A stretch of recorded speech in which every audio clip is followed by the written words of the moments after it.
ICC ইভেন্টে আরও একবার কপাল পুড়ল নিউজিল্যান্ডের। হতাশ হতে হলো কেন উইলিয়ামসনকে। ভারতীয়দের দাপুটে বোলিংয়ের পর অধিনায়ক রোহিত শর্মা দেখালেন জয়ের পথ। বাকিরা দলকে নিয়ে গেলেন জয়ের বন্দরে। চ্যাম্পিয়ন্স ট্রফি 2025-এর শিরোপা ভারতীয়দের হাতে। শিরোপা জিততে ভারতের সামনে লক্ষ্য দাঁড়ায় 252 রান। ওপেনিংয়ে নেমে দুর্দান্ত ব্যাটিং রোহিত শর্মা ও শুভমান গিলের। তাদের জুটিতে আসে 105 রান। এরপর চোখ ধাঁধানো একটা ক্যাচে শুভমান গিলকে ফেরান গ্লেন ফিলিপস। লাফিয়ে উঠে তালুবন্দি করতে ফিলিপসের রিয়াকশন টাইম মাত্র 0.78 সেকেন্ড। ব্রেসওয়েল এলবিডব্লিউর ফাঁদে ফেলেন বিরাট কোহলিকে।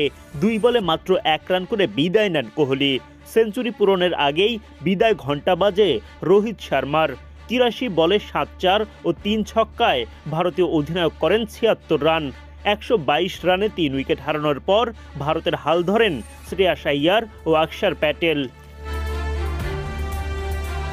শ্রেয়াস আইয়ারের 48 রানের পর কেএল রাহুল দলকে দেন আশার আলো।